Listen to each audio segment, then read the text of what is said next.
Okay. Oh, I need to bring up my screen.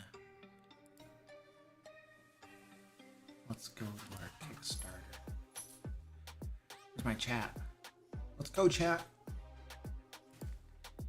Get your butt in gear. Oh, my chat's not working. Why is there it is? There it is. There it is. The chat's on. Woo! Yay! All right. All right, ladies and gentlemen. Hello. Welcome. How are you doing? Dennis Thornton. Hello. Jacob Goliath. Keith Ulu. What up? How you doing? Greg Piet. Hello. Owen. Hey, we got like 4 moderators. Hold on a second. 3 moderators. I know how to count. 3 moderators and 3 viewers. Oh, you each get someone to swing your wrench at, dude. Oh, there you go. Man. All right, let's get this thing started because I was late. Zach was like, Luke, you should do a 3-hour stream tonight to roll in the Kickstarter. And I was like, yeah, we'll see what happens. And I'm late to the normal time that I was planning on starting out. What are you gonna do? Rando, hello. Keith Rawson, what's up, dude? Lucine Luck, hello. How you doing? Jay Tyler, what up? I know you said if it's feasible. And I'm like, I was just trying to get all the patron stuff put out. And then at that point, I was like, I need to like eat something and relax for 10 seconds before I do my stream. And then I was doing my stream prep, which consists of a whole bunch of stuff. And then, long story short, I'm late. All right, let's do this. Hello, ladies and gentlemen. Welcome to the live stream. I am your host, Luke. And tonight we're just gonna be hanging out and answering questions and just stuff. Our live stream is, our Kickstarter is going to close tonight. You have you have fewer than 2 hours. I almost did my own pet peeve. I almost did it because hours is a count verb. So you have to say fewer instead of less because less is used with non-count verbs or nouns, I mean. So yeah, wow, I almost did my own, like literally when I'm listening to people talk, literally, I crap you not, you guys, when I'm listening to people talk, whenever they say fewer, I immediately am like, are they gonna use it correctly? And they almost never do because when they say less, because almost nobody uses fewer, almost everybody says less. And that's incorrect in many situations. And so I'm like this hawk. Every time I hear the word less, I'm just like, are they gonna use it properly? And 90% of the time, they don't. And I'm disappointed or I am confirmed or something. I don't know whatever you wanna call it, but nobody uses it properly. So I almost screwed it up myself. And I would have had to, do some, I don't know, bad stuff, bad grammar person. All right, anyway, enough with the talkie. Tonight we're just gonna hang out, answer questions, and we're gonna roll in the Kickstarter. We have under 2 hours left for the Kickstarter, so yay. Woo. If you don't know what the Kickstarter is, this is our Kickstarter, Lairs and Legends 2, 2 big fat beefy books filled with 5th edition resources, adventures, traps, puzzles, monsters, etc. And we have a stretch goal coming up. Oh, let's go take a look at our stretch goal. We have a stretch goal coming up at 300K. We're currently sitting at 295 and we're at 300K. And if we hit 300K, we're gonna unlock an epic 20th level adventure. And Zach, Goliath Cleric, will probably have the great honor of writing that adventure. So the question is can we give Zach more work tonight or not? Or are we gonna let him off the hook? That's really what it comes down to because we're 5K away from giving Zach about, how long does it take you to write an adventure? Between 8 and 16 hours, 8 and 12 hours or something like that. It depends. So you could have like an entire day day and a half, maybe 2 days of work, depending on how things go. Squeaky, what's your problem down there, huh? Squeaky's gonna join us at some point. So anyway, 2 big fat beefy books, and these are big books. We are not scamming you with like 100-page books for $60. We don't do that crap around here. This is our 4th Kickstarter. We're getting pretty good at these, and high quality crap, professionally designed. You're gonna love these things. You should go pick some of this stuff up. So anyway, that's what we're doing tonight. We're walking in the stream, answering questions, hanging out, and I'm going to read off our patron shout outs. So all of these folks right here are our wonderful, beautiful patrons. I know they're beautiful because I have photos. No, I don't.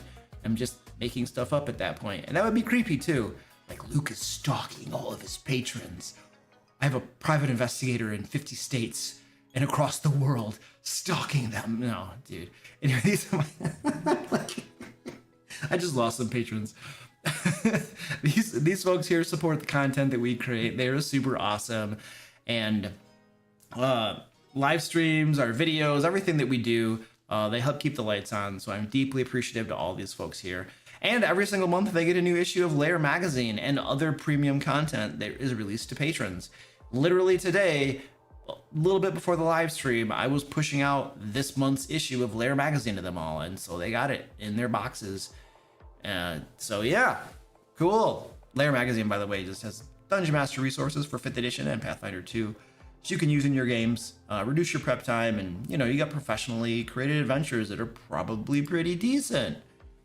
Squeaky, what is your problem? It's bothering me down here. All right, all of these folks right here, they throw extra money at us, and so it's like a bribe to get us to read their names. They also get additional content such as Foundry VTT packs of all of our Lair magazine adventures and monsters, and they get both 5th edition and Pathfinder 2 versions. They get bonus content. They get new issues, new adventures from Escape from the Fae, which I am currently writing. They get some bonus content too, like these patrons right here get tons of cool stuff. These are our $25 and above patrons. They get gobs of content, and I read their names out loud, which I'm going to do right now.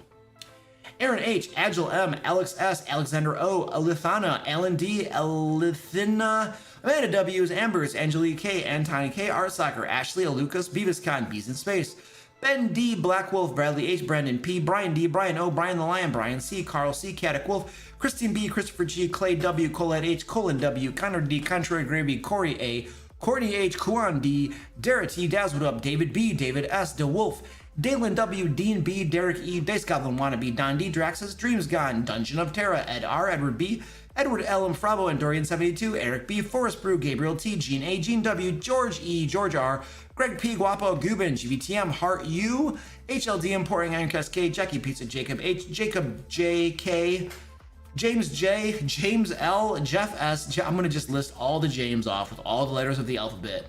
We're going to make sure we get them all. Jeremy W, Harrigig, Jim P, Joanne P, Joel J, John B, John D, John the Wicked, John Pinkanos, Jonathan F, Jonathan S, Jonathan B, Jordan A, Jose B, Joseph H, Josh M, Josh S, Juan, Justin K, Kevin W, Killsaber K, Kirby Kitty Stalker, Laura L, Laser, Scion, Lionheart, Linda, Loki, Lord H, Lieberclaw, Matlock, Macy S, Mama D, Marcel V, Marcus, Martin E, Master Noob, Matthew C, Meepy, Michael S, Michelangelo, Mika J, Mirostal, Mitchell, Mo20s, Mordakin, Morganth, Meepy, I'm repeating the same line again. Let's go to the next line down. Morve, Nerdover 9000, Nicholas S, Nick H, Norstramo, Old Med Mage, Oleg, Patrick D, Paul C, Paul S, Pethnick, Pivo, Pork Chop Bacon, Puppet Master, Rendell C, Randy B, Rebar, Renner C, Richard M, Robert C, Robin B, Rope L, Ross A, Ryan, Saul R, Sakura, Samantha J, Sarah J, Sarah P, Scott C, Scott R, Shadow, Shade L, Sean the Ice, Simfan, Soul Naya, Stephen G, Stephen G, Stephen T, Steve S, Sturm, T Warner, Tabletop Nerd, Thalna, Therese T, Terry V, the old DM, the Diabolical DM, the Jackal, the Dice Dragon God, the Dice Dragon, The Fuzzle, The New Bed, Ombre, Thomas F, Thor J, TK, Tom B, Tom T, Travels T, Trinity S, Tyler D, Tyler R, Valagor, Victoria W, Victoria Q, Vladimir S, Val Hoff, Valez, Wisley K, William C, XX Retro, and Zombie Trami. Ooh, baby. Ooh, baby, I did it. I did it. Oh, no. I forgot to spam my Discord. Like, I should do that. They're tired of me spamming them. Like, Luke, we don't care about your live streams. I'm gonna spam them really quick for you all. We don't care about your live streams. Stop spamming us. These stupid, crappy people spamming us. And we are closing out our Lairs and Legends live. Lairs and Legends 2 Kickstarter on our live stream tonight. Come join the craziness. Wow. It's amazing.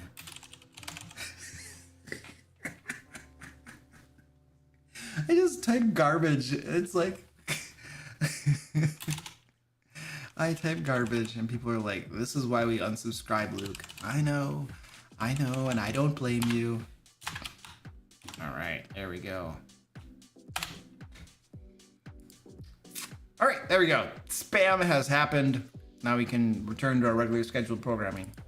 All right, let's get out of here. I don't want to stare at that. All right, let's do questions. Whee, this is what we're doing. Hang out, do questions.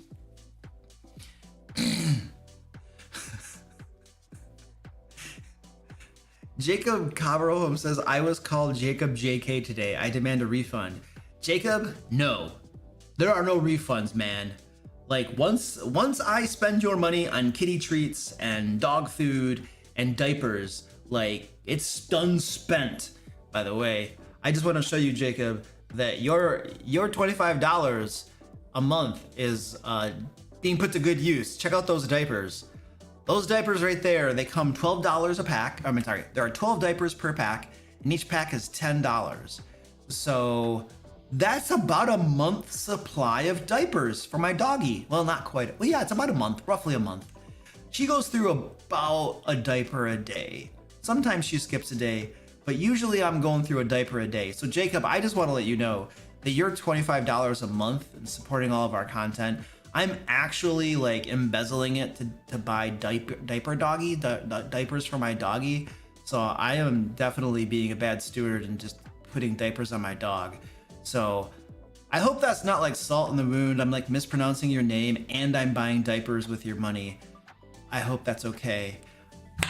I'm just trying to get by, and diapers for the dog.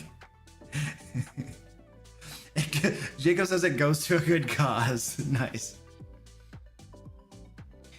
Any word on Georgie the squirrel? No, Georgie, I don't know. I haven't really seen him. Like, I see lots of squirrels outside, but I haven't seen a squirrel that reminds me of Georgie or that I think is Georgie. So for those who aren't know what we're talking about, about 2 years ago, my wife and I raised a little squirrel. We found this creature that looked like a rat. It had almost no fur. The eyes were closed, and we weren't quite sure what it was until I Googled it, and because we thought it was maybe a squirrel. And I Googled baby squirrel, and that's what it was. And so we raised this little tiny squirrel up, with like heated blankets and heat packs and stuff to keep it warm until it opened its eyes, and then we're like feeding it with a syringe milk. By the way, if you ever have to like raise a little tiny kitten or animal that's that big, like you can buy little tiny baby bottle type things for them to suck on it, but they usually don't work.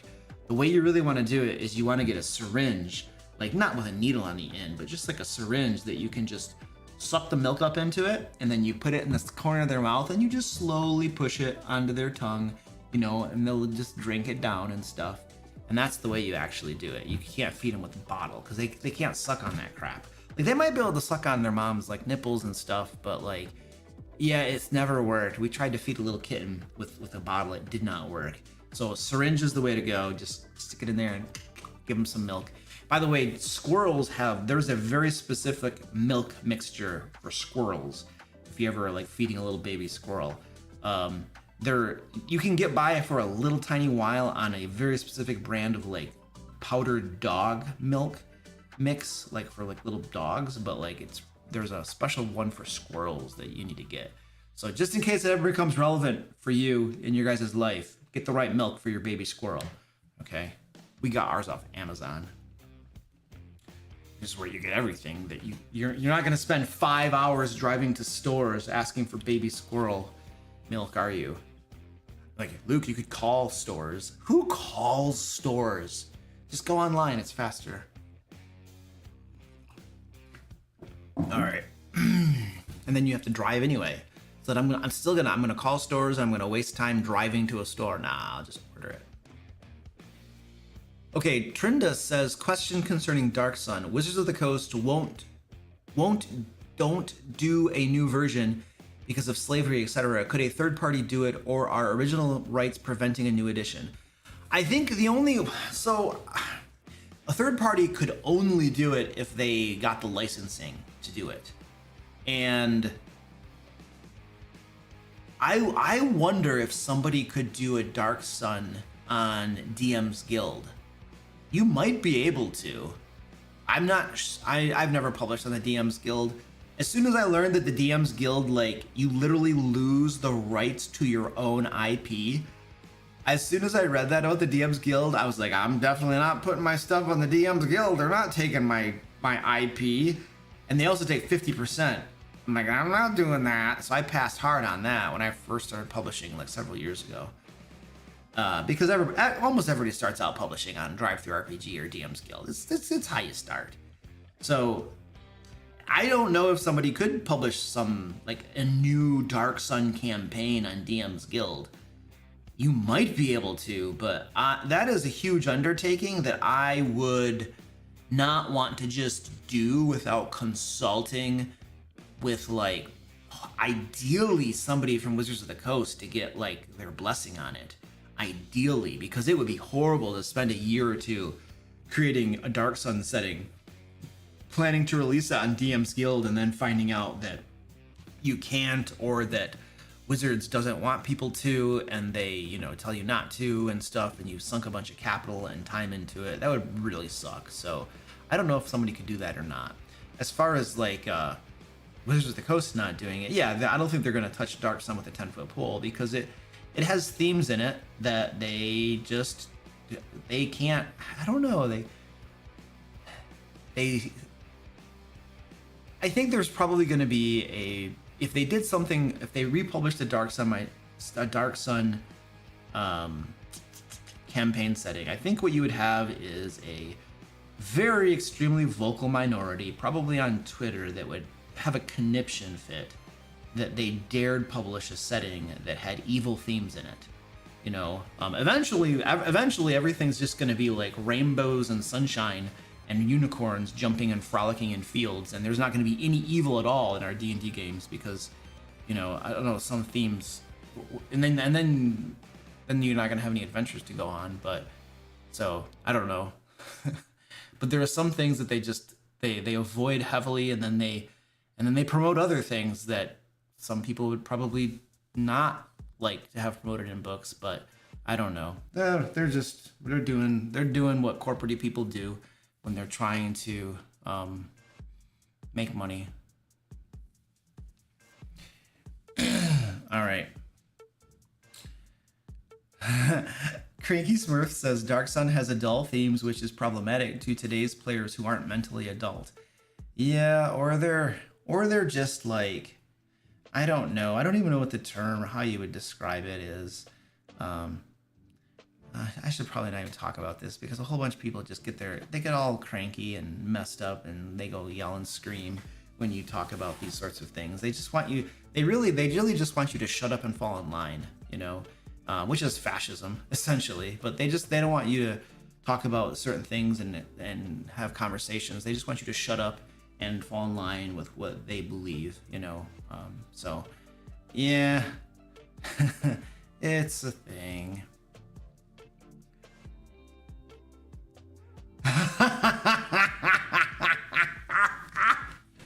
Well, there's a cool comment that I don't dare read out loud, but I like it. And I think it just got moderated. Oh, man. It totally did.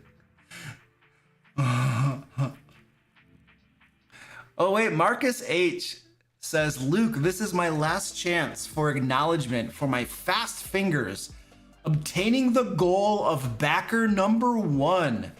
Excited for everything to come and have enjoyed all of the Q&As. Dude, Marcus, you're backer number 1? Oh, that's awesome. Zach, is there a way for us to like see the backer list and who's like backer number 1? I think there is. I'm gonna see if I can see. Yes, I'm gonna respect backer privacy. I'm not gonna share a backer's personal, like they're not, like Kickstarter is prompting me to like check a bunch of boxes before I actually look at. Yes, Marcus H, you are totally backer number 1. You are totally backer number 1. Okay, let's just read through the top 10. The top 10, the first 10 backers. Marcus H, Vic Morris, Astrid, Arcania's Workshop, Owen Davies is number 5, Jeff Gilbert, I think it's pronounced Jeff. It's spelled G off, but I'm pretty sure that's an alternate spelling for Jeff. I'm not educated. So Jeff Gilbert, MC Tasman, Olivia Woods, and Dungeon of Terra. That's the first 10 backers on the Lairs and Legends Kickstarter. Sweet. Well, thank you guys. I appreciate that. What did Greg Piat do? 3rd time's a charm. What are you talking about, Greg? The dream's gone. Hello, what's up? Cranky Smurf says, I lived through the 1980s satanic panic. I can live through today's Twitter mob.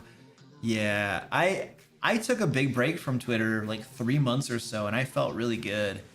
And then I was convinced to start tweeting occasionally for the Kickstarter. And so now I went back on Twitter and was tweeting occasionally for the Kickstarter. And now as soon as the Kickstarter's over, I'm gonna stop tweeting. I'm gonna turn Twitter off again and probably never go back to it because it's just the same stupid horse crap. It's like, what do they call it? What do they call it when you're like, you're saying a whole bunch of stuff to prove that you're like ethical or something? What is I always forget this term. Companies do this a lot. Companies support certain causes or things in order to make themselves look like they're, you know, keeping pace with the times or social causes and stuff. What do they call it? Virtue signaling. Thank you. So Twitter is like, there's tons of virtue signaling that goes on there. But I think one of the things that really annoys me the most about Twitter is that it's the complaining. It's the complaining, the whining, and the crybabying. Oh my word, stop whining and crybabying. Everybody has problems. And putting it on Twitter is not going to help you. That's not a solution, man. And, oh, the whining and the crybabying. I don't want to hear it, dude. This is like, when I was in football in high school, like, you have to work hard. You do 2-a-days, you're running, you're doing all this crazy stuff. And like, you're sweating and you're tired and like, you're exhausted, right? And all the other players, not all of them, but a lot of the other players were like whining and crybabying about having to do this or the other, you know? And I'm like, I just keep my mouth shut and do the work, man. Keep your mouth shut and do the work and get the work done. And I was a sophomore? I was a sophomore and I was starting instead of a senior. Probably because I put the work in and I wasn't whining about it or something. I don't know. The coach knows. So, but anyway, yeah, people need to stop whining and just shut up and get the work done. Or whining doesn't help. Complaining doesn't help.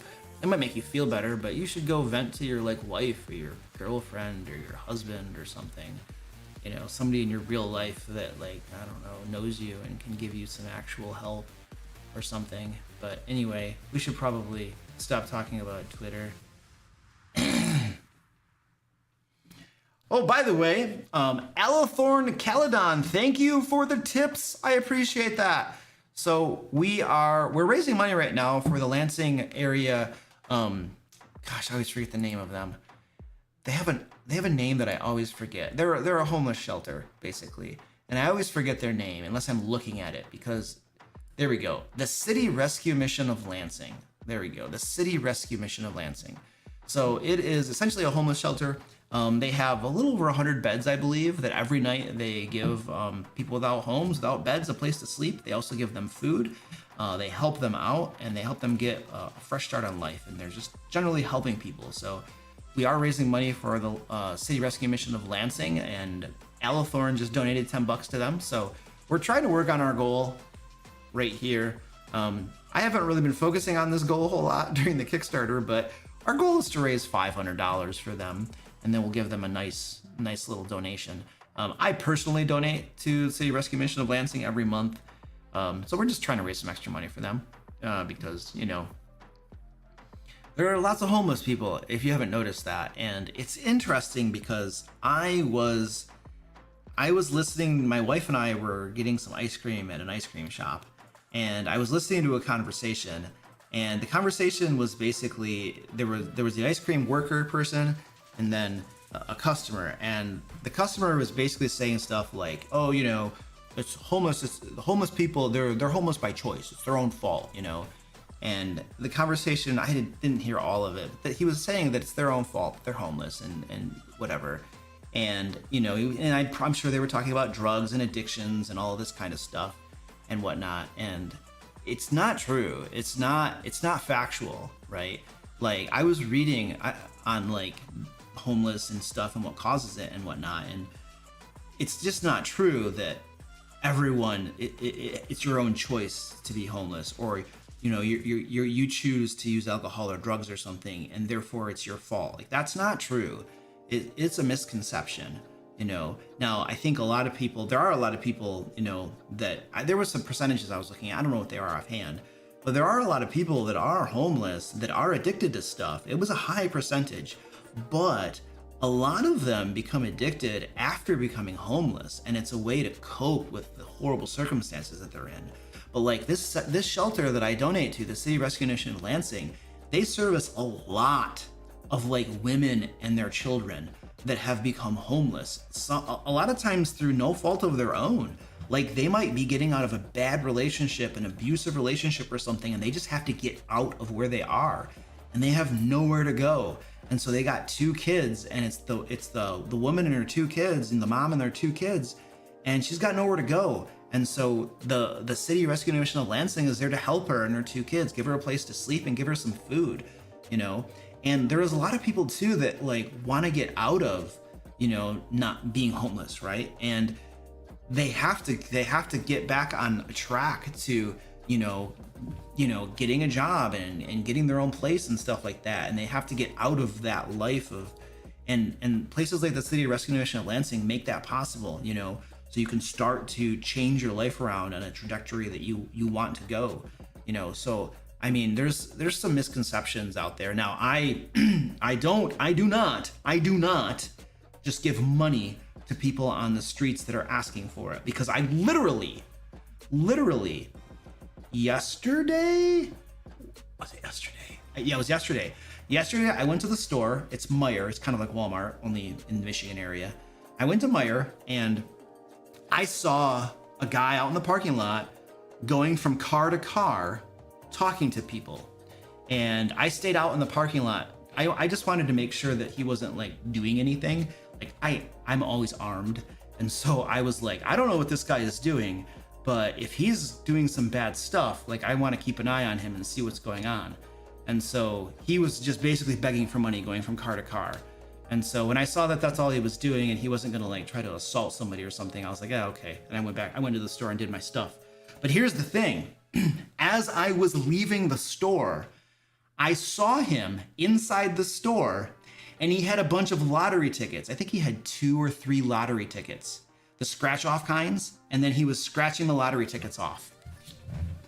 He was begging people for money in the parking lot, probably giving them some bullcrap reasons, and then he went and bought lottery tickets with them. So And that I told my wife about this, and I was like, this is why I don't give money. You know, what I do is I donate to homeless shelters. And this morning I was literally thinking about, there are food banks where I live too. And I was like, I should start giving something to a food bank as well, because that's going to help people who actually need that type of help, you know? And so my point is, like, if you want to help people that need help, like homeless and stuff like that, like there are lots of these charities and organizations that you can give to and help them, right?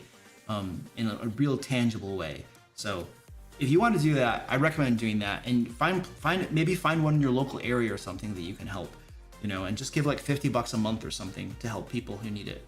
But like, you know, for food and lodging and stuff like that, don't give them money on the street, because you don't know what they're going to do with it. Like, this guy was buying lottery tickets. Some people are doing worse, you know? So anyway, go back to the Q&A now. But I had to take a small tangent on that because I think yeah, anyway.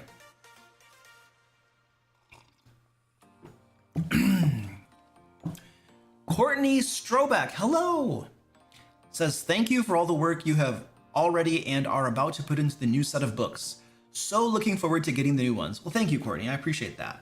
And yeah, we've already begun. I mean, got artwork and crap going on. And Zach is probably, where are we at, Zach? Where are we at with we're at 295K. So we're still about 5,000 away from hitting our stretch goal. Still about 5,000 away from hitting our stretch goal. This is, you guys, you have 1 hour and 20 minutes left to back this project. And you are not going to get these prices ever again. These prices that we offer for our Kickstarter are exclusive to backing the Kickstarter, like right now, in these next 1 hour and 20 minutes. You'll never get these prices again. Afterwards, even for pre-orders, like a year from now, after we've given all of our backers the books, you know, we'll put them on our store. The prices will be higher. This is the way that we say thank you to the backers who help make this possible. Like, you go in here, you back the project, and it helps us raise the capital to get all the amazing artwork, to do all the layout and all this stuff, to print the books, and just woo! It takes a lot of capital to do all that stuff. And our backers make that possible. And our way of thanking our backers, one of the ways, is that they get better prices. And then obviously they get their books first. So this is your 1 hour and 20 minutes left to go back this thing. And again, these books are big, beefy boys. Each of these is over 300 pages. Lairs and Legends 2, which has our adventures in it, is going to be pushing the 400 page mark. And then Loot and Lore 2 is probably a little over 300 or so. And they aren't laid out and all that crap yet, but like this is our 4th Kickstarter. We know how to count words, and we know how many words go into a page, go into a book. So we have a pretty good idea of how big these books are going to be. So we're pretty good at this. We've done this a little bit. And this is like a list of all the cool crap you get in these books too. Adventures, monsters, traps, puzzles, encounters, magic items, rule sets, monster templates, and some random tables. We just threw those in there for kicks.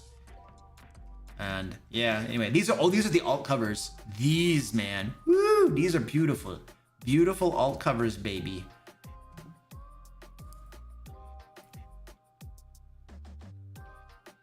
Oh, Leanna, thank you so much for the $10 tip. I appreciate that. We are now up to $50 raised for the capital. I mean, I always forget their name. The City Rescue Mission of Lansing. You would think that I don't talk about them a lot because I always forget their name, but they didn't pick a name that sticks in my brain, at least. You want to come up here? You want to come up here with me? Come on, you big turd. Yeah. He's like, oh, what up? It's live stream time. Oh, it's live stream time. You fluffy bucket. I want to hang out with Daddy. Yeah, we're gonna hang out and have a live stream. Are you gonna bite me today? Are you gonna try to bite me? Oh, baby, let's do it. Copper Lord, you missed everything. Are you kidding me? Where have you been? We've been waiting for you. Dinorama, thank you. It's a very nice mug. I only use this mug during live streams. This is my live streaming mug.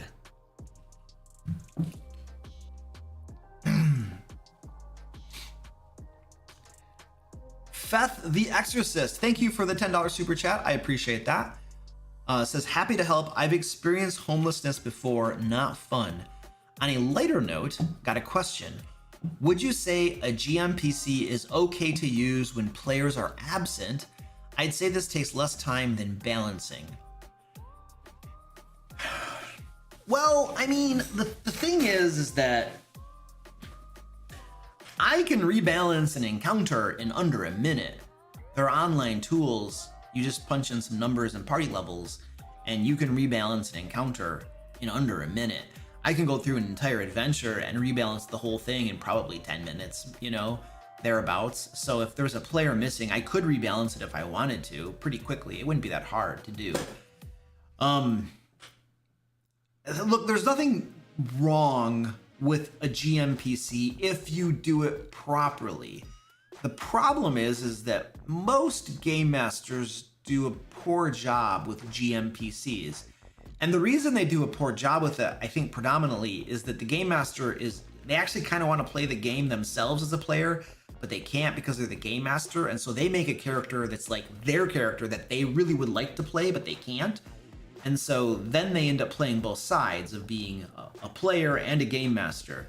And then it tends toward things like favoritism to themselves, giving themselves all the magic items they want, capitalizing the center of attention, the spotlight and stuff. And it can lead to a whole slew of issues when the game master has a game master PC. Now, if you do it well, then you create a game master PC that serves as a party member to help flesh out the abilities of the party, and you ensure that you're not showing favoritism, that you're not trying to play the game yourself as a player, and that you're literally just trying to beef up the party a little bit. So there is a way you can do it properly.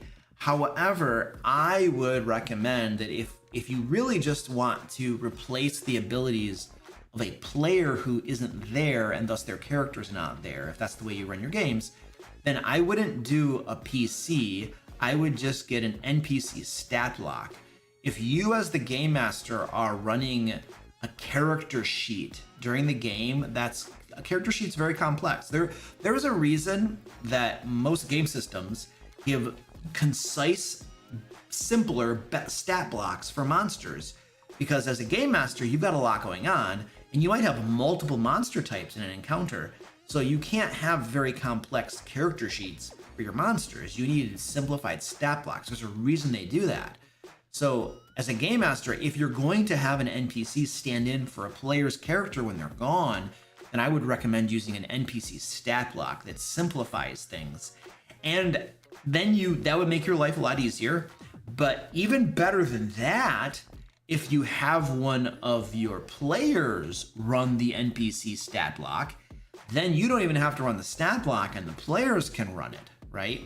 Now, you'll need to be a little careful because players might do things like throw the NPC into harm's way and danger, have them take all the blows, be a little meat pillow, arrow cushion, or whatever you want to call it. So I think you do need to keep an eye on that, because they might just be like, oh, NPC, let's get them killed. We don't, or we don't care if they die or whatever. So that's something you could do as well. But yeah, those would be my recommendations, I suppose. I do have it's an older video, but I have an entire video on my channel where I talked about DMPCs, and I probably go over some of these topics and issues and stuff. That would be my guess. Dave Cam says, I love offloading NPCs to my players. Yeah.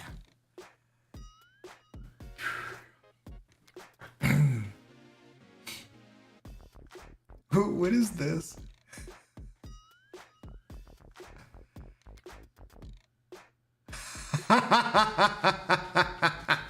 We have somebody in chat fighting with the moderators. I have a feeling that's not gonna go well.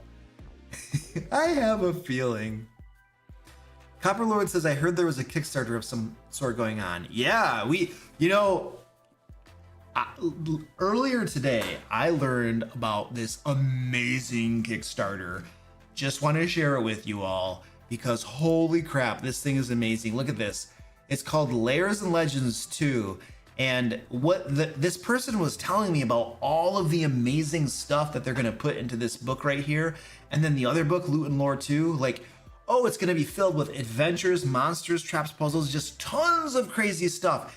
And then they were showing me some of the artwork from these books, and I was like, mind blown how amazing this Kickstarter is. And I had to support this thing. Totally had to go jump on this sucker right here. So if you all want to help, whoever the awesome person is that's running this Kickstarter, like, help them hit their next stretch goal and unlock an epic new 20th level adventure. That would be amazing. Let's give them some more work to do, you know, and then beef up these books even more. Yeah, let's do that. Copper Lord says, this sounds great. Where can I get in on that? Well, you're in luck because we have a link down in the chat, and we even put a link in the description of the video. If you want to go on here and get these 2 big fat beefy books filled with awesomeness, you can just click that link and head on over and sign up for this bad boy. I want a level 20 adventure. Well, there's already a level 20 adventure in the books. This would be an additional one, because we already have adventures from level 1 to 20 represented. So this would be yet another level 20 adventure. You don't find those very often.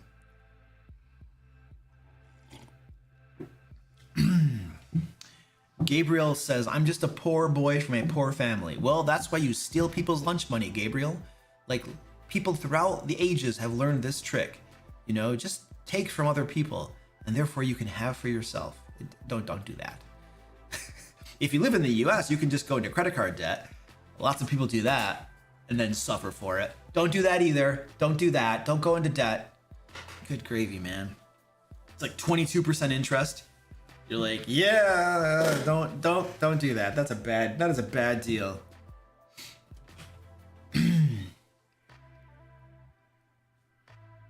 Joshua says, but Luke, I'm getting 4 books. You're getting 4 books?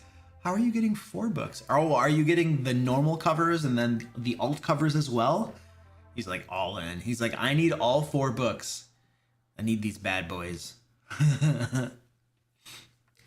Cured Madness says, I haven't seen a lot of people talk about the recall knowledge action in Pathfinder 2nd edition. Do your players use it a lot? Is it a good system? So my players do use it a lot. They use it constantly to get information about the creatures. And I don't know what you want exactly you want to talk about, but there are specific DCs that you can hit to get information about creatures.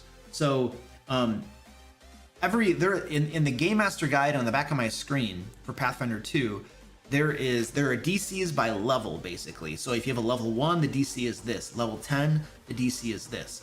And basically what you do is you cross-reference your creature's level with the DC by level, and then you're going to get the DC. And that's basically the DC that you would use for a knowledge check. And then if they meet that DC, then they get a piece of knowledge about the creature. Now, the Pathfinder 2 rules, if I remember correctly, have very specific guidelines about what type of information or how much information you're supposed to give them. I kind of spitball it and just kind of freeform it a little bit. If they hit the DC, I give them 1 useful piece of information. If they go way beyond it, or if they critically succeed at it, I might give them a couple or something. I just kind of freeform it. So there are some of the rules that I am very loose with, and other rules that I'm very tight with. So we'll just say that. But I think it's cool. It works. You know, it's very similar to how D&D 5th edition does knowledge checks. It's very similar. Raven's Pass says, how is the Kickstarter going? Any chance of a Pathfinder 2 Kickstarter? We think that for Lairs and Legends 3, which will come out probably next year sometime, we think that will have a Pathfinder 2 version to it as well. It's not for sure yet. We have to see, because it is not a small undertaking to do a different version of a book. It is not a small thing. It requires a lot of additional effort. A lot of your costs are doubled. You're doubling your costs essentially. So like interior layout is doubled. Now artwork is all going to get reused, so that's not really doubled. But having to lay out the books, you got to do that twice now if you're doing a second version. Obviously, you have to have all the content in a second version as well. So it's a bit of effort. It's a bit of effort, and we have a very small team. So I'm not going to commit to it until we run the numbers and Zach tells me how much he's willing to suffer. But it's a possibility. It's a possibility. I mean, I would love to do it. I would love to do it because I love Pathfinder 2.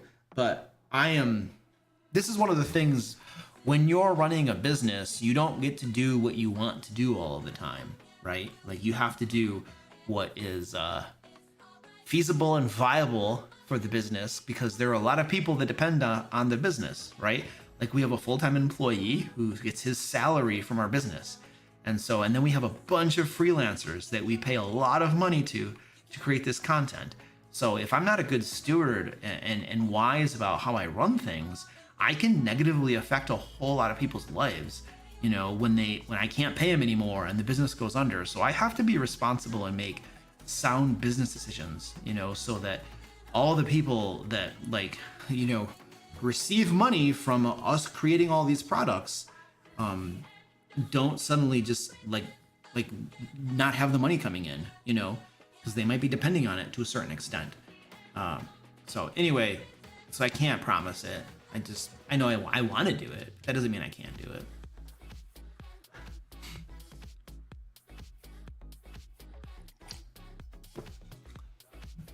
Gojira Jenkins says, Luke, I think you're doing a fine job. Well, thank you. By the way, Gojira, I know what that is. That is the Japanese word for Godzilla, I believe, and Jira is the name of the Atlassian product. Atlassian makes Trello as well, but Jira is, no, hold on a second. Yeah, no, Jira. Jira is the Kanban board that they use for software development. Well, we use it for software development. And then Jenkins that's the butler that basically, when you have a deployment, so you get your deployment set up in Jira, and then where is it? Stash? I think it's Stash, where you have to approve your deployment and stuff. Once you approve your deployment in Stash, I believe Jenkins is then the thing that takes all of the code from your repository and pushes it live over there, wherever you're doing that stuff. So anyway, there we go. I know stuff about that software. I have no idea that's why your name is that, but it reminds me of all that stuff because I used to do that stuff.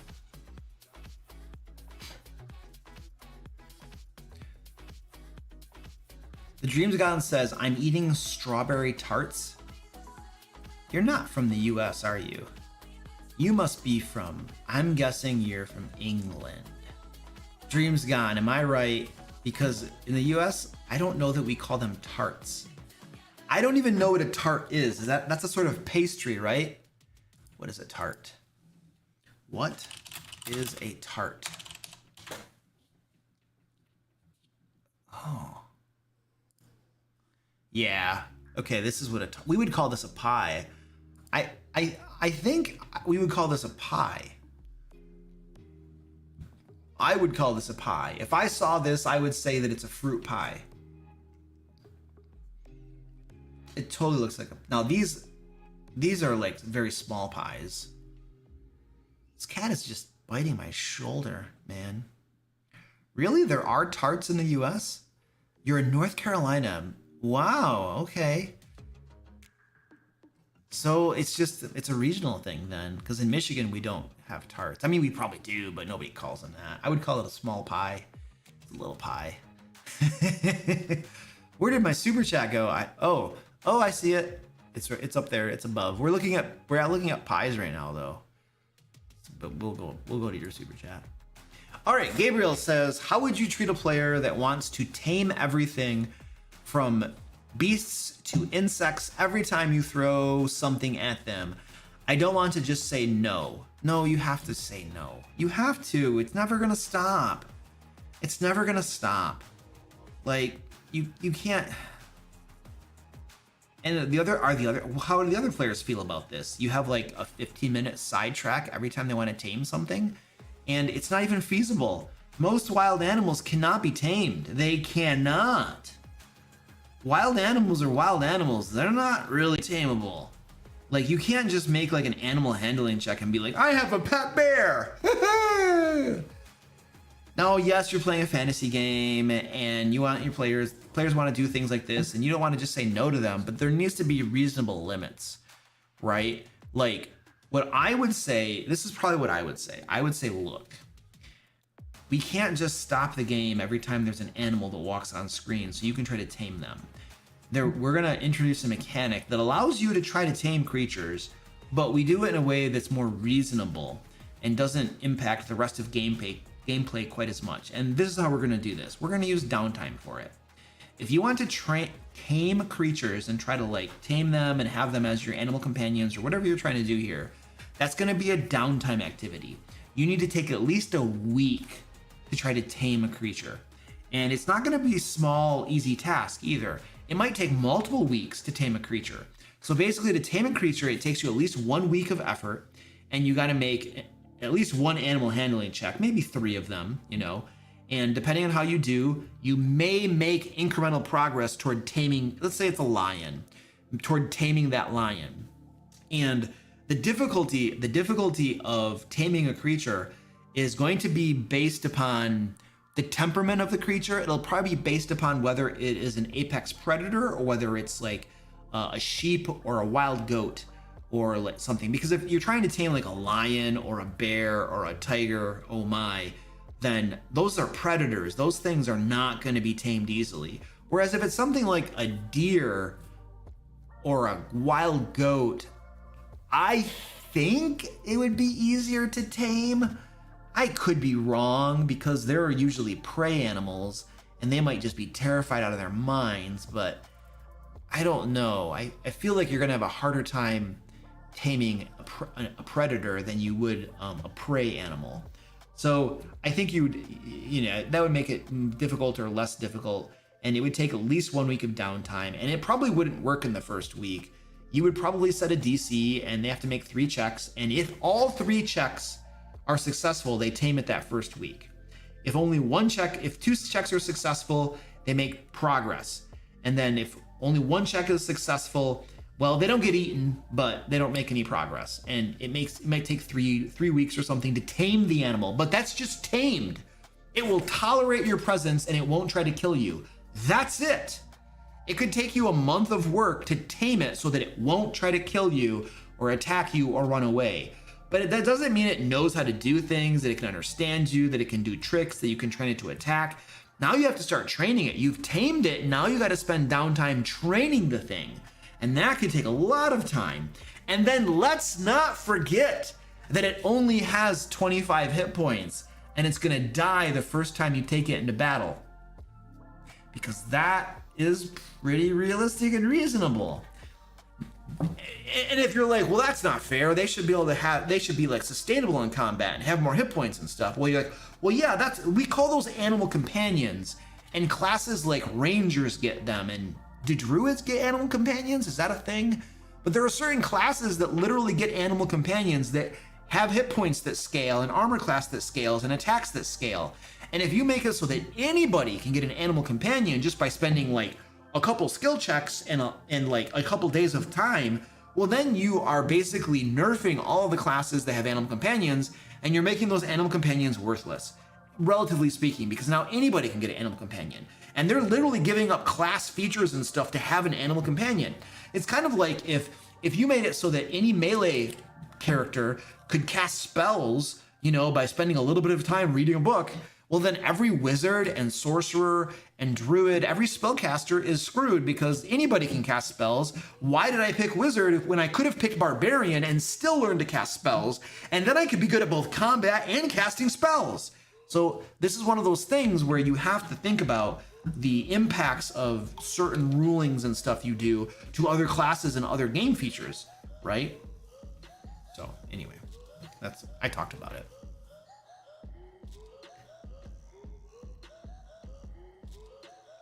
Prey animals are naturally skittish. Correct. Predators are naturally wanting to eat you. Predators are chill if fed properly. Until they kill you, until they want to kill you. There are lots of examples of predator animals being fed well and still attacking people. There's very good reasons why only some animals have been domesticated. Outside of certain exceptional individuals, wild animals are wild for a reason. I was reading about squirrels because we had this squirrel we raised, right? And we for a little bit we were like, do we just keep it as a pet? You know, is that gonna work? And I was reading about it, and it takes like the article I was reading, and I don't know if it was specific to squirrels or if it was talking in general. I can't remember exactly, but it was talking about something like it takes at least 5 generations to begin domesticating an animal. Like that's a lot of generations to begin domesticating. And I don't know, again, if it was specific to squirrels or things in general, I don't know. But I'm like, okay, so this one squirrel, it's not gonna work. And by the way, squirrels chew everything. And they poop everywhere. Indiscriminately, dude. Like, a squirrel is the worst house pet you can... Well, I mean, maybe like a beaver would be worse. Or like a... But squirrel is gonna climb everywhere. It's gonna poop everywhere. It's gonna like climb up onto your windowsills that you can't even reach, and it's gonna poop up there. Trust me, ours did. And then it's gonna hide things everywhere and pee everywhere, and everything gets chewed up. Cords get chewed, the frames around your windows get chewed, your furniture gets chewed, everything gets chewed. And these guys can make short work of things. Like, we had wicker furniture out in our 3 Seasons room where we were raising the squirrel, and one morning everything was fine, and I walked by 2 hours later, and there was a bunch of debris in the center of the room, and I'm like, what is going on out there? What the heck is that? And this thing was ripping apart our wicker furniture, just ripping it apart. Like, it was going hardcore on this stuff, and it did a lot of damage in just a couple hours. I don't know if he was trying to build like a bed to sleep in or something, but he did a lot of damage.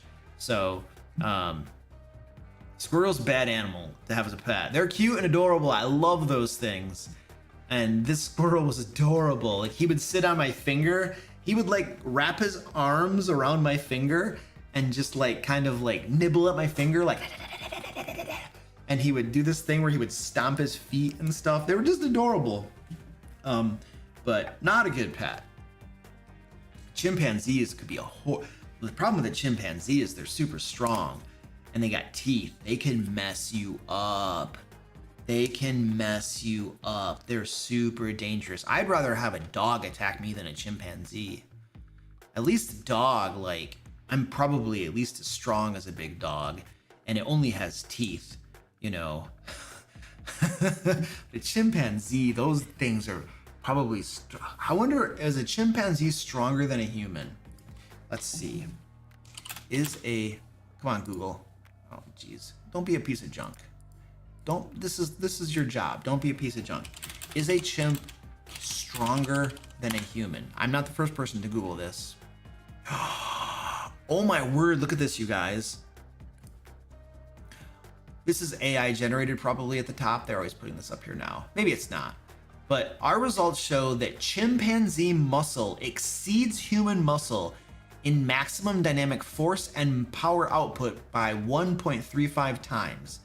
This is primarily due to the chimpanzee's higher fast twitch fiber content, rather than exceptional maximum isometric force or maximum shortening velocities.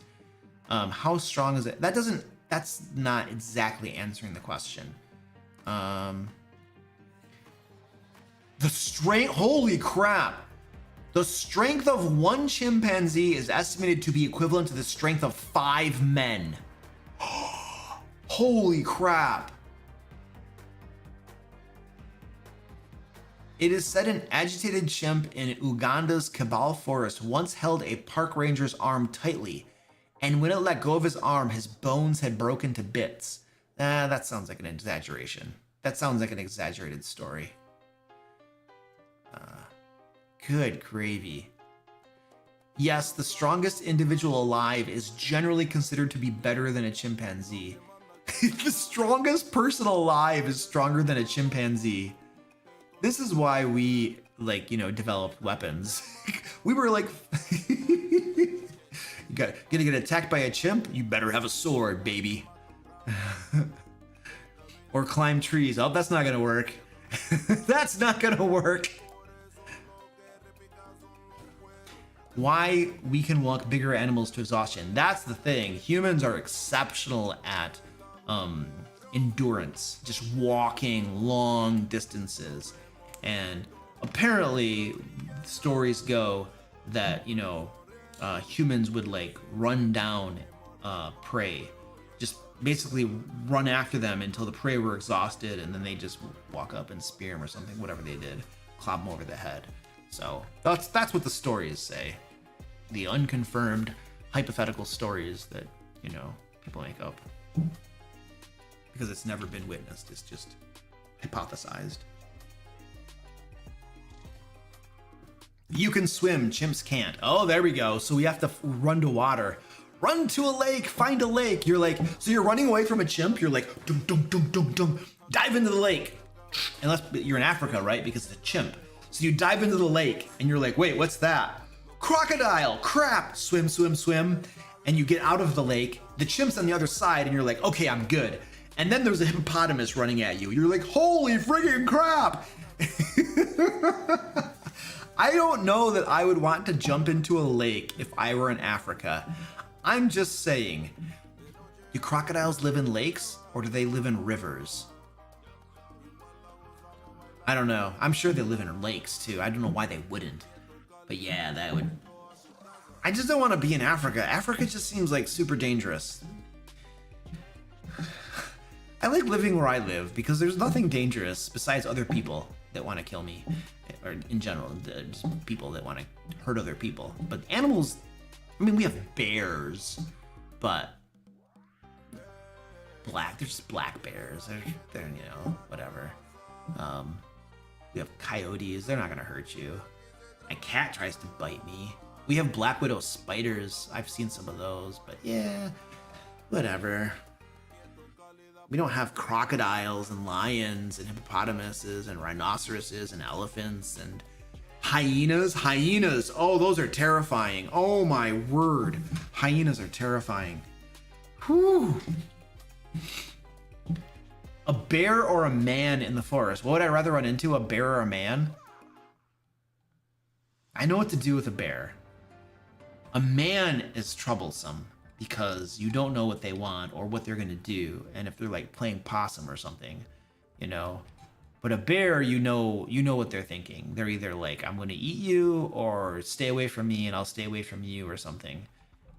So I don't know. What about Florida? Yeah, Florida has alligators. I'm not super excited about that, but alligators aren't nearly as big as crocodiles. Crocodiles will eat people. I don't know, how often do alligators attack people? Do alligators attack people? I'm sure it happens. I just don't know how much. Alligators are not usually aggressive toward humans and rarely bite them. However, they may attack if provoked, such as if they learn to associate humans with food. For example, if people don't dispose of fish scraps properly by the water's edge, boat ramps, or fish camps, alligators may learn to target humans. These kind of attacks are called unprovoked. Okay, so generally speaking, alligators don't attack people. It says they rarely bite people. Okay. Now I wonder what it says about crocodiles. Do crocodiles attack people? Let's see. Do crocodiles attack people? Okay. Yes, crocodiles attack humans, especially in places where large crocodilians are native and human populations live. It's estimated that about 1,000 people are killed by crocodilians every year, with saltwater crocodiles killing around 150 to 200 people per year. The Nile crocodile is responsible for the most human fatalities of any crocodile species. Okay, hands down, Florida safer than, like, you know, Africa, Egypt, the places where the Nile goes. 100%. 100% safer. Yeah. People probably don't get as attacked as often as people attack alligators. Yeah, I see like YouTube videos and stuff of people messing around with alligators and they end up getting bit and stuff a lot of times, and they have it coming. So you should You shouldn't mess with crocodiles or alligators. Just walk the other way, man. See, people get like, they're like, oh, look at me, I'm tough. I'm a man. I can take this alligator. And then they're like, get bit. It's like, yeah, you asked for that, moron.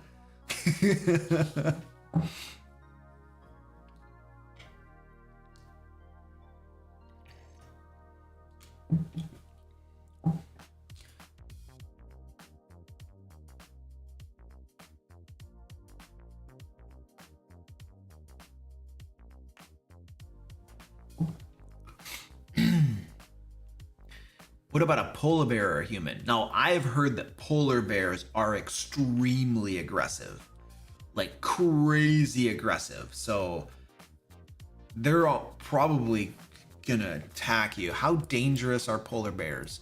We're just hanging out on Google today, ladies and gentlemen. How dangerous are polar bears? How dangerous are polar bears? Jeez. A polar bear's swipe of its paw can break a tiger's bones. Good gravy. And we have pictures of polar bears attacking like machinery and stuff. Look at this. Good gravy, man. Then it's like mauling people and stuff. Just standing in a pile of blood. Yeah. Polar bears. I don't want to mess around with a polar bear, dude. No. Polar bears are so dangerous. There are some parts of Alaska where you're legally required to carry a gun that can kill one. Jeez, man. And that's gotta be a big gun, too. Your 9mm is not gonna suffice for that. You need something. You need a big boy to take down a polar bear, man. Jeez, what kind of gun do you need to take down a polar bear? What caliber for polar bear? IPGA recommends a high-powered rifle with a minimum caliber of .308 or .3006 for polar bear protection.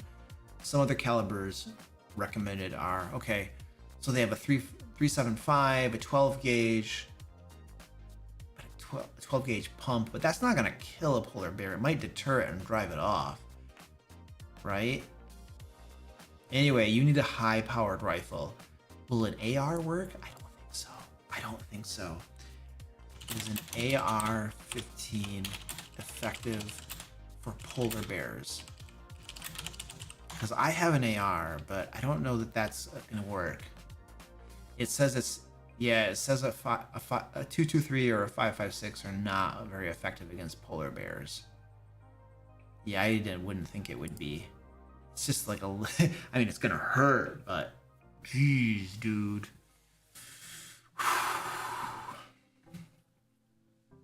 Oh, an AR-10 is a .308? Okay. The 12 gauge needs a slug.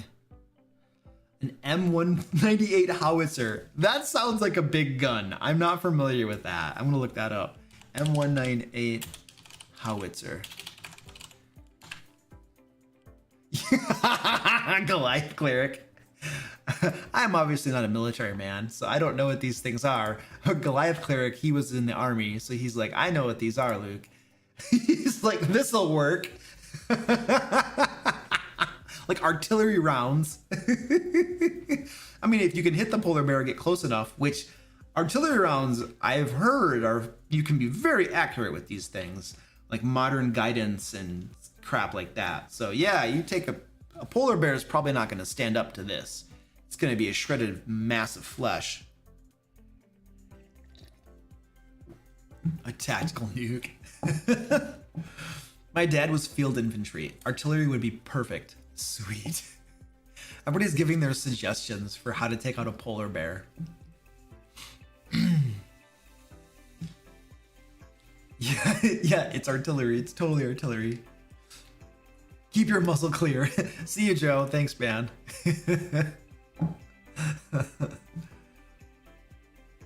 With a good FO, what is that? Field operator? You can get within a few inches of a target. Yeah, that's cool. Leanna says, I remember when Fort Bragg accidentally dropped one not far from my house during an exercise. Ooh. Jeez. That would freak me out, man. Oh. Your 9mm is most effective at making the polar bear angrier so that it kills you faster. Yeah. Give it Coca-Cola. There we go. Drake says, give the polar bear Coca-Cola. That will solve the problem. Just give it Coca-Cola and we're done. And problem solved. Call danger close and don't panic. A forward observer? Oh, okay, I got you. Thank you.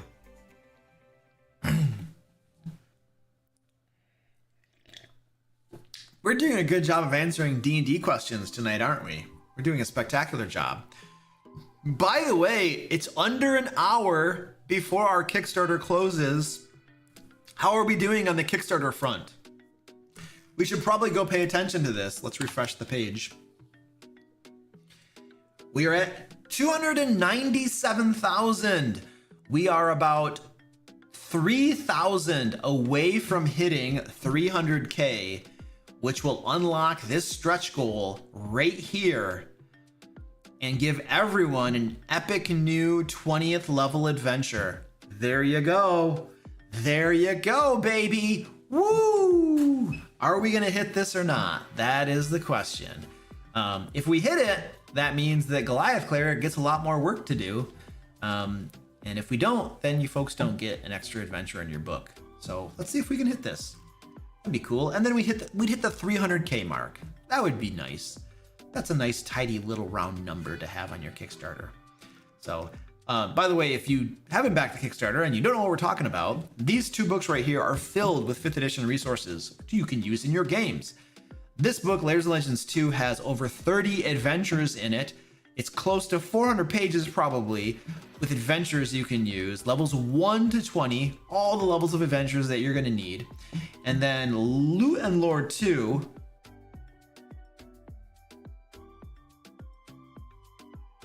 dramatic pause.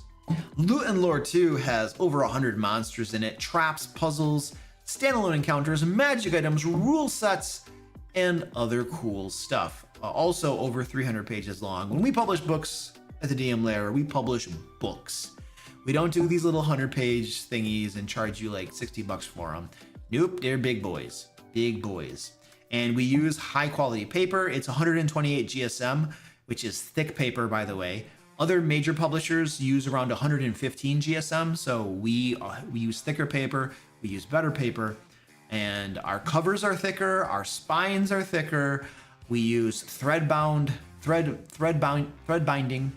so it's high quality, really good binding. So everything about our products is premium.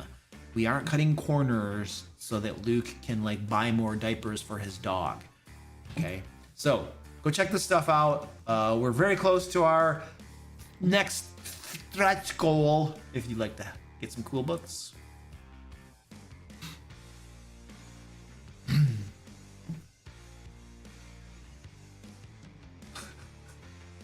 Riesel says, what is your opinion on party war criming? Just kidding. You want Loot and Lore now? Yeah, go get it. Go grab it. Go grab Loot and Lore. Go get it. Oh, we went backwards. We went backwards. It went down instead of up. That's the wrong way to go. Gabriel says, I am an Alaska native. Oh, cool. That's awesome. Lord Wise Wolf says, I love Lairs and Legends 1. I used it a ton in my last campaign and using it again for this campaign after a TPK from a UNT abomination. Nice. Well, cool. I'm glad you're enjoying it, man. Like those, I got those books over there. Those are sweet. Those are big beefy boys as well. Jacob, thank you for the super chat, dude. Do you have downtime activities in your campaign? Yes. All my campaigns have downtime activities. Can your players run businesses? Yes. Gain political influence if they wanted to? Yes. Join or start organizations like guilds? If they wanted to, yes. We literally, in my Pathfinder 2 game, my players literally are starting up their own thieves guild. They ran into some grave robbers that they didn't kill. They caught them grave robbing and they made a deal with them. They said, hey, if you work for us and start starting a thieves guild essentially will let you live. And so now they have a thieves guild in the making that they're beginning to grow. So that's what my Pathfinder 2 players are doing.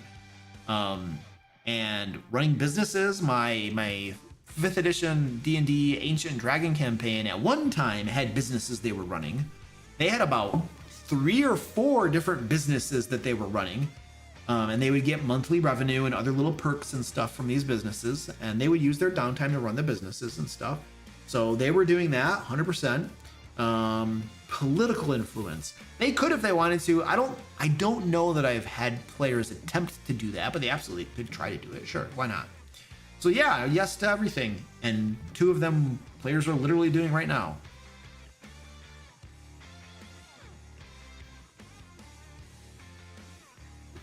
What's the difference between grave robbing and tomb raiding? Probably scale. Robbing a grave is like a matter of digging up the grave, but a tomb is a larger construction with rooms and corridors, so it's probably more complex. But conceptually, it's the same thing. Question, Foundry modules have all this stuff. So the Foundry module for Lairs and Legends 2 is going to have all of the adventures and the monsters that appear in those adventures. But all of the miscellany stuff, like the magic items, if a magic item appears in an adventure, then it'll obviously be in the Foundry pack. But the puzzles and traps, those are all standalone resources. Those aren't going to be in the Foundry pack as like just a random little thing sitting over here, because it wouldn't actually serve any purpose to be put into Foundry. Yeah. So, but adventures and monsters, yes, absolutely 100% in the Foundry pack.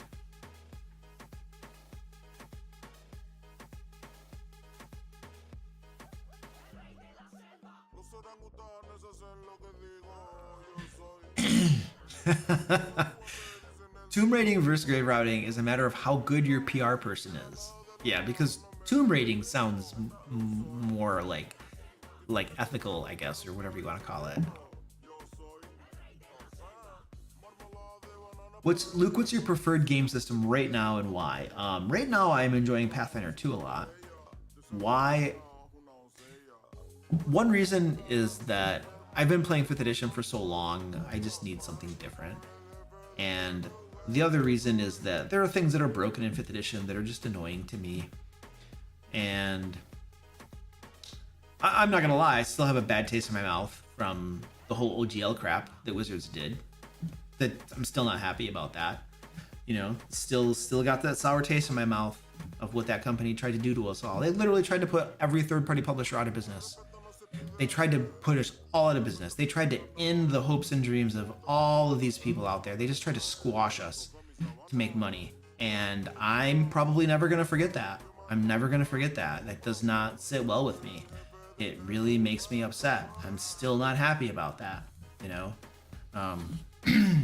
So it's hard to move on when somebody betrays you like that, you know?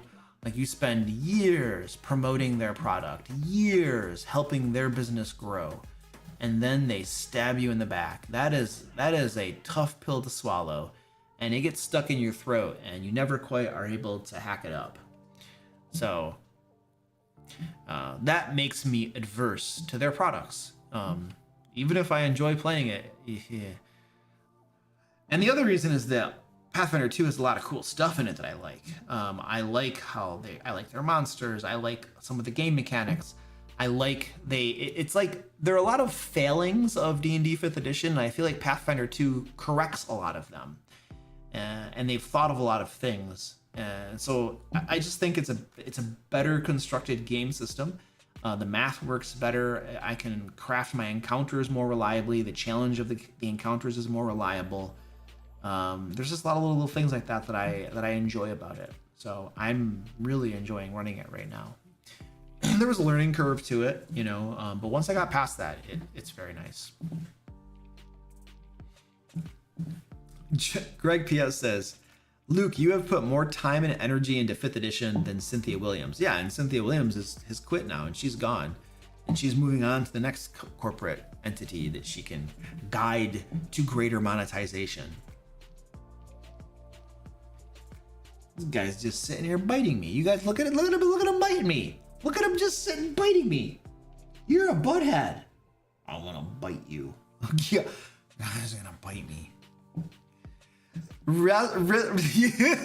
Rasila, you are so right. Everyone in this chat room has spent more energy on D&D than Cynthia Williams. Yes. 100%. 100%. Wow.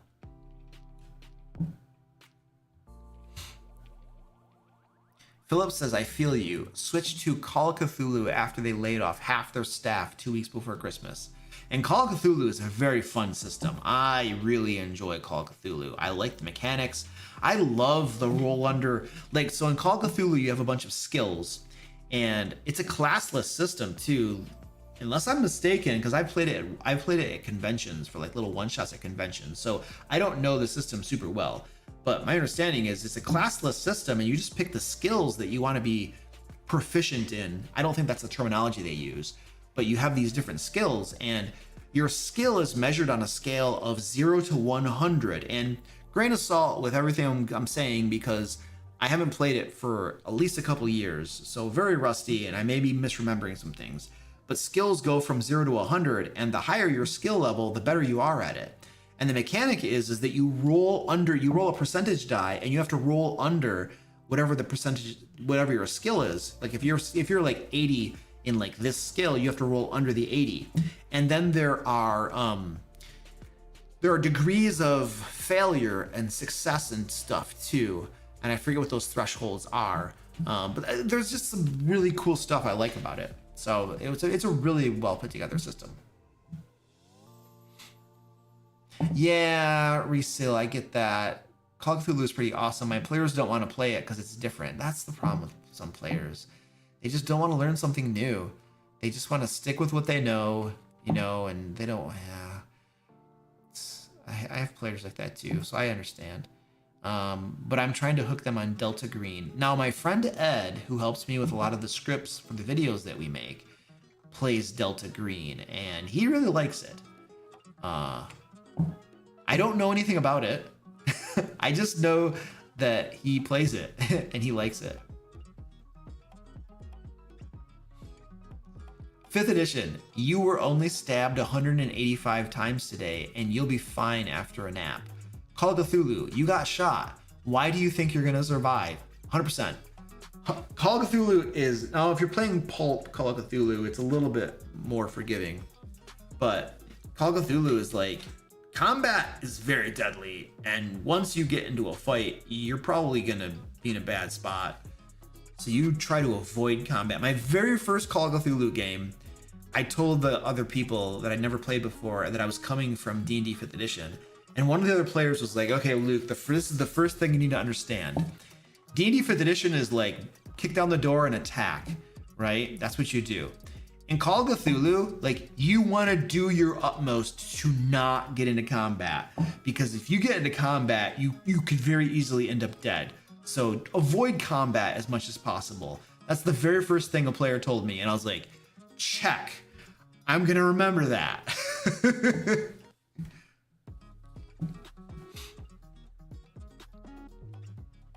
Yes, Seth Skwarkowski has an excellent channel, talks about Call of Cthulhu. He also has videos on like mystery, how to run mysteries, detective type stuff. What other types? Heists. I believe he talks about heists a bit. He does a bunch of reviews on things too. So yeah, and he does like funny skits and stuff that he plays all the characters in. So yeah, that's a very solid channel to learn some stuff from. Call of Cthulhu related and other things too. But he's very much into Call of Cthulhu. I don't watch a ton of anybody's stuff, honestly. But what I do remember are what I just told you.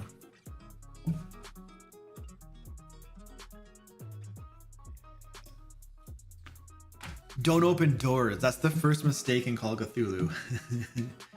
Doors are dangerous. Doors are dangerous. If you want to play a modern period, Call of Cthulhu is, in my humble opinion, a much better system.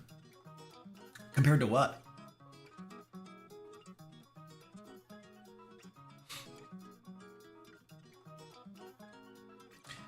Philip says, I would say Call of Cthulhu also has improved my GMing in many ways D&D would never have. Oh, that's interesting. I mean, I think in general, playing a variety of game systems is going to help a game master become more skilled, just in general. Just having a wider repertoire of game systems that you've played and are familiar with, it's going to help you in different ways.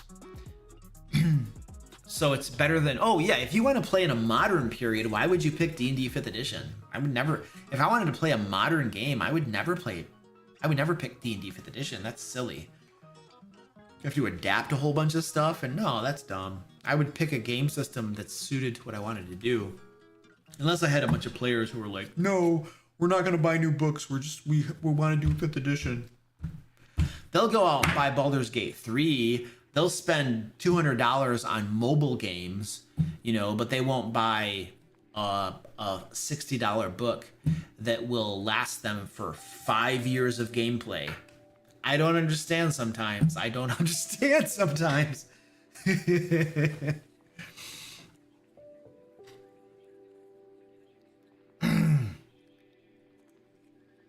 What's your opinion on nonsensical dungeons for one-shots? My current one in mind has a hallway full of doors, entirely doors. I mean, if you're going to have a nonsensical, like, funhouse dungeon, so to speak, I think that's the term a lot of times we talk about these types of dungeons. If you're going to have a funhouse dungeon, a one-shot's the time to do it, right? It's the time to be silly and just kind of, like, roll with it and be like, yeah, we're not going to take the dungeon seriously and the world and stuff. We're just going to kind of do the thing. So a one-shot's the time to do it, And I'm sure it'll be tons of fun. Seth made me want to pick up Cyberpunk. Yeah, I'm not familiar with Cyberpunk. I actually might have played a game of Cyberpunk 3000 or 2000. There was a number after it. There was a number. It was like Cyberpunk Red, or there was something else besides it. But I played that at a convention last year or 2 years ago or something. I don't remember anything about the game mechanics, but it was a cool, fun little game. Cyberpunk Red. It might have been Cyberpunk Red. I think it was Cyberpunk Red. All right, bye, Diorama. Thanks for hanging out. You'll be back? Okay, you'll be back. You wanted to run Cyberpunk Red, but you haven't picked up the book yet? Yeah, dude. Get it?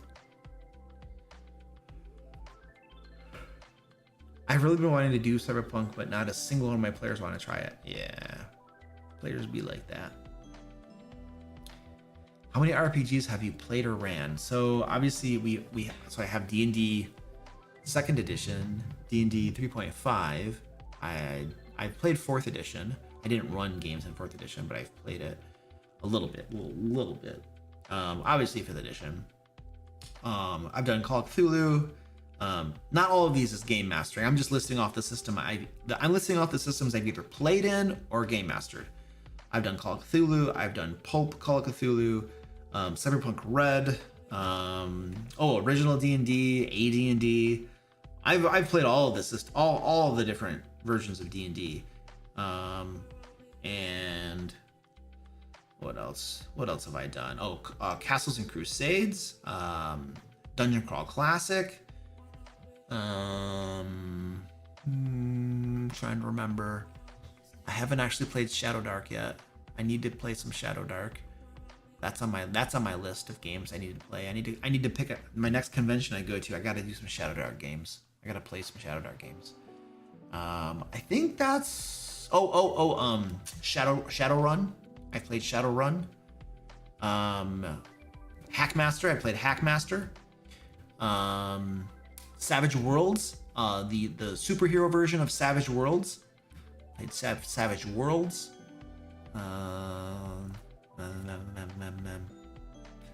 I think that's all of them. All of them, I believe. As far as like tabletop RPGs, I think that's all of them.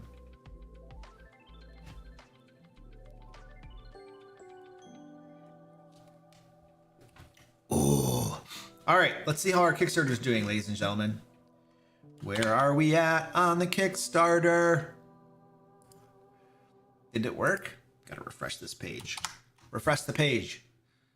We are at 297,000. We only have 22 minutes left in the Kickstarter. 22 minutes left in the Kickstarter, ladies and gentlemen. And then it's going to close forever. This is your last chance to get these books, back the project, help us hit our stretch goal of 300K. And by the way, Goliath Cleric, you may have already done this, but can you go in and get our thank you message put at the top here, and like a little blurb thanking people for supporting the project and that kind of stuff. And then we might need to update this graphic here if we hit our stretch goal. But remember, and the reason I'm telling this to Goliath Cleric is once the Kickstarter closes, we cannot update anything on this page. It locks permanently. So we have to get it updated like before the Kickstarter closes.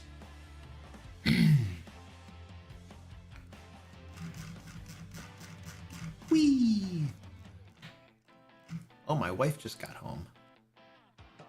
I can hear the doors opening. It is so close, Courtney. It is so close. Yes. Deadlands. I've heard, but I thought Deadlands was a video game, or am I wrong? Am I thinking? I might be thinking of something else. I ported the Shadowrun 5e character creation to D&D 5e and never looked back. It's interesting. So you prefer D&D 5e to Shadowrun? Is that what you're saying?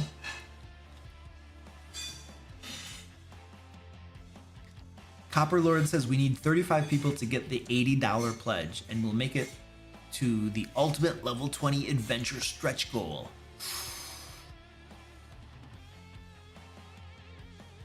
Where should a person start if they want to start writing publishable adventure modules? Okay, brother Alex. So where you should start? Well, it depends. Let's talk. I almost spilled my tea on my keyboard. My favorite keyboard, which actually it is spill resistant to a certain extent.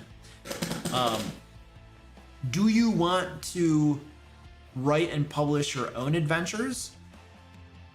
Do you want to just write the adventure and have somebody else publish it? Like, what do you have in mind? What are your goals? What are you trying to do and accomplish? Because that will influence my question. And we got about 20 minutes to talk about it, because I like talking about this stuff.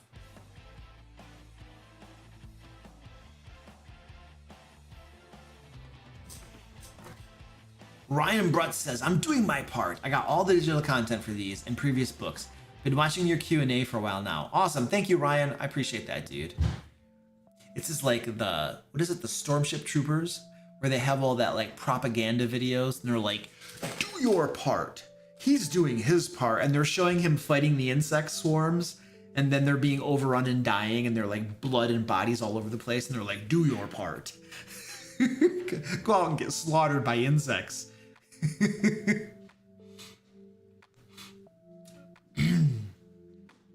Does anyone have any experience running Fascinated Condition in Pathfinder 2nd Edition? Yeah. Zach, correct me if I'm wrong, but like I think we had a game session once where we found that the Fascinated Condition was mostly worthless and didn't really have any effect. Isn't that the one we were kind of like head scratching? Like, why does this exist? If I remember correctly, I could be wrong. Maybe I'm thinking of something else. So brother Alex says, independent, I even bind my own books. So if you want to get started publishing independently, then you probably would do that on DriveThruRPG. It's the lowest barrier to entry. So you can start publishing. So you would write your own adventure module or your own adventure, and then you would lay it out, make your own PDF of it, and then you could put it right up on DriveThruRPG. And you can also get it print on demand as well, but you need it if you're going to lay out a PDF for printing. There are specifications that printers require you to follow when you're laying out your PDF. like, I don't know. I work with offset printing and they have special rules and stuff. I don't know how Drive-Thru RPG goes because they do print on demand, I believe through Ingram Spark.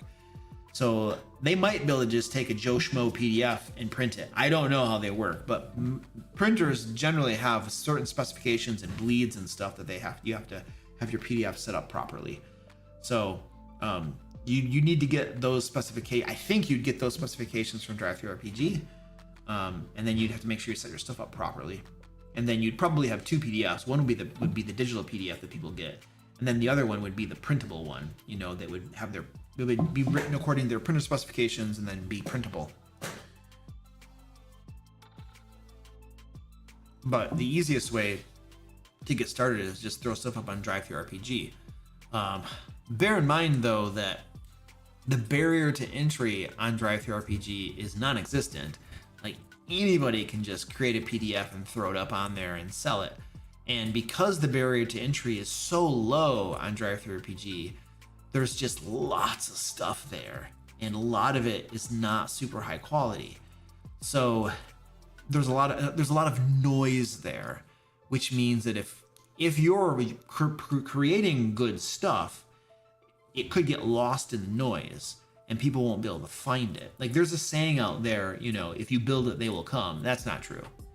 No, if you have good marketing, if you're good at raising awareness, if you're good at letting people know about your product and your product is good, then they'll come. But without the marketing, without the ability to raise awareness, it doesn't matter how good your product is. Like, you know, who said, there was a famous quote that said, if you build a better light bulb or something, people will beat a path to your door to buy it or something. That may have been true at one point in the past. It's not true anymore. There's so much noise, and the barrier to entry to so many things is very low that you now have to not just be able to create a good product, but you have to be able to market that product and raise awareness of it and get the word out in a effective way.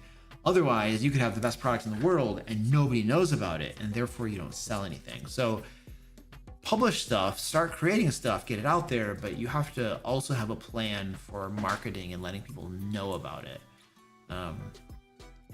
So I'm just gonna throw that out there. Yeah, Goliath Cleric says best selling and best written are not the same thing. In fact, a lot of times the best selling stuff is not the best written stuff by a long shot. By a long shot.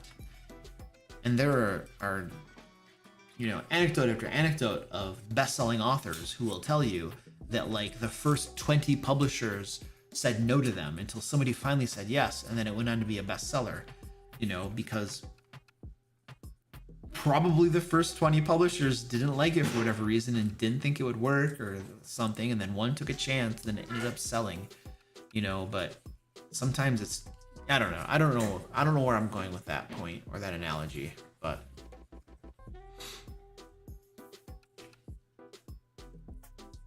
what is the best-selling? Goliath Cleric says the best-selling TTRPG of all time is definitely not the best-written TTRPG of all time. That is a 100% a true statement. Russell says Stephen King wrote good books a long time ago. Then he wrote 857 more of them. That guy is a machine, just pumping out books. Holy poop balls. Yeah, you're welcome, brother Alec. The trick is to just start and incrementally improve. You got to throw stuff out there. It may not be that good, and then you got to focus on getting better at it. And it could take a while. It could take a long time, and you may never be successful. It may never actually take off. You might never really sell anything. You might be making $50 a month on sales, and that might be the best it ever gets. And you just have to recognize how hard it can be. And you can put in all the work and work your heart out, and it still might not work, you know. I know that's not what anybody wants to hear, but it's the truth, because there are hundreds of people who try it all the time, and most of them don't succeed. It's just, yeah. So you got to be good at it, you know. You got to put good crap out there, but then you got to be able to let people know about it in a reliable way. Yuri says that he's only 76. With Stephen King? Oh yeah, he's got like 50 more books in him. What's he do? Like a book a year? He just cracks up. Like the Stephen King books that I'm familiar with are like 800 pages long.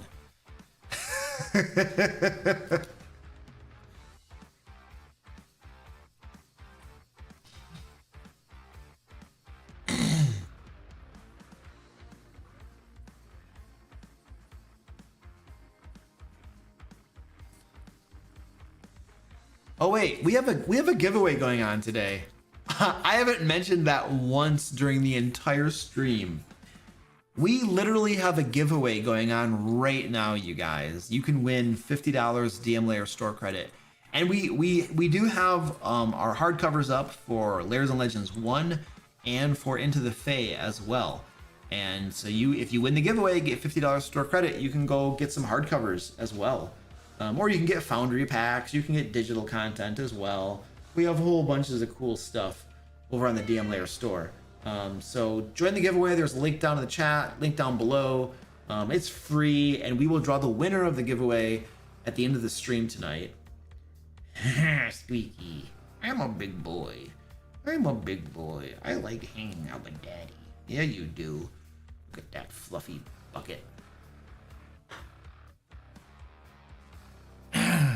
Oh yeah, smash the like button. Hit the like button. There you go. Click that thing. I never ask people to do that stuff. Not for live streams. I should probably care more. Rasil says, I did get Tom Kartos's maps from Patreon. I'm kind of curious what the actual adventures were about. Dude, so Tom Kartos has a Kickstarter going on right now. I'm gonna show you it real quick because I literally backed it because it looked super useful. Tom Kartos Kickstarter. I know I'm supposed to be promoting my own Kickstarter right now, but this was really good, and I'm just gonna talk about it because I want to. Here we go. Let's take a look at this. So I backed this, and you can tell I backed it because it literally says there's a message right at the top of the screen that I backed it. You can see that. And the reason I backed it is that they're flip out map books. Look at that. Map books with maps inside, and they flip open. And then you literally just, it's scale, it's to scale. You flip it open and you put it on your game table. For in-person games, you put it on your game table. Oh my word. And he's got a bunch of them. And then there are these little like reusable, I don't think they're stickers, but they probably do kind of stick a little bit to the map books, but they're little tiny props and stuff on these like, you know, sheets that you can like punch out and then use. So I did the whole shebang. I got all 9 of these. Like, what did I do? I got all 3 volumes of these things. I wanted all of them. And it's, what is that? 230 pounds is probably close to $300. Oh yeah, it's about $289. So I got the whole shebang because I want these things. And it comes with image files as well. So you get all of these cool maps as image files so you can use them in virtual tabletops as well. So I wanted that. I got that thing. This is like so you can see it's to scale. It has grid lines and stuff. It's a huge book, and you flip it open and then you put your minis and stuff on it. I want these books. When do I get these? So I have to wait until next year. I mean, but when I get these, oh baby, these are really cool. So if you think this is something you might find useful, go get these suckers, because dang, super cool. This is the sort of thing I use in my games.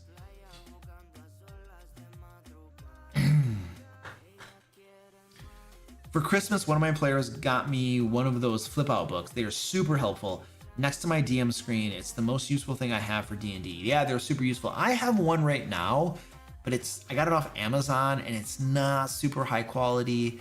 Like the quality of the book itself is high quality, but the maps are kind of like meh. The maps are meh. But Tom Kartos makes really good maps. And you can see samples on his Kickstarter, and they look like really solid, well-done maps, and that's what I want. Because the one I have right now is just kind of like, you can tell the maps are amateurish.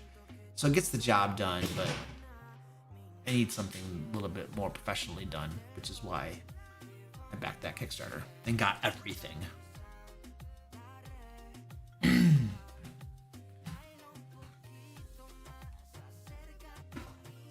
Would you consider your games rated G, PG, PG-13, or R? Well, my games are probably rated R because I have very descriptive, I describe gore and stuff a lot. Like I'll describe like somebody's skull being split open and a part of their brain sliding down to the ground and then their body flopping limp to the ground, you know, and then blood pooling up around them. Like I'll describe gory details like that. Like it's just common, and there's violence and stuff. So that probably gets you an R rating, I would think. Language? No, there's no bad language in my game. My players sometimes will slip out of bad language, but I never use bad language. I just don't talk that way. I don't use bad language in real life, so I don't do that in my games either. So there's no language. There aren't any sexual themes in my games. If it ever comes up, it's a fade to black moment. And so my games are mostly like PG, except for like the gory blood and killing and violence, I think.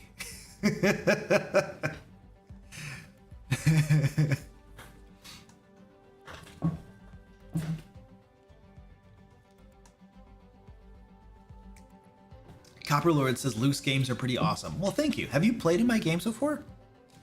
Have you been in like a one-shot or something? I played with a lot of people over the years, so forgive me if I'm not remembering exactly. Ah! See! My wife was asking me a question. All right, I'm gonna check my Discord really quick to make sure Zach doesn't have some sort of urgent message for me that I should be aware of. Because we're about to close our Kickstarter. We have 5 minutes left before our Kickstarter closes.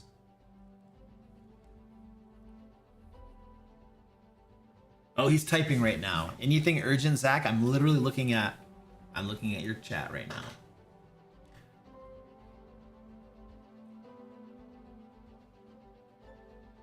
Nothing urgent? Okay, you're just waiting to hit save on the thank you graphic? Perfect. Sweetness. I'll address your other messages once things wrap up or something too. So yeah, there's a link for the giveaway in the chat, and then in the chat there's a link to the giveaway. We'll draw the winner of that in a little bit. Nixit, what's up, dude? How you doing? Joseph says, I don't know if you've answered this because I'm late to the stream, but how do you run mass combat? Like when your players have to help face down an army or something. So there are 3 things I do. First of all, players don't fight against armies. They are an elite strike force. So if there's an actual mass combat going on, they're not participating in that mass combat on that level. They are an elite strike force with very specific objectives. They are the Navy SEALs that go in and plant a bomb that's going to blow up something. They blow the gates down or something. Or they will go in and try to assassinate the general. Or if there are siege weapons in the back lines, they go behind the back lines, they infiltrate and then disable the siege weapons. Those are the sorts of strike force mission things that the adventurers will go on. They don't participate in the mass combat as a whole. They're a specialized team. You would expect a specialized sort of mission for adventurers.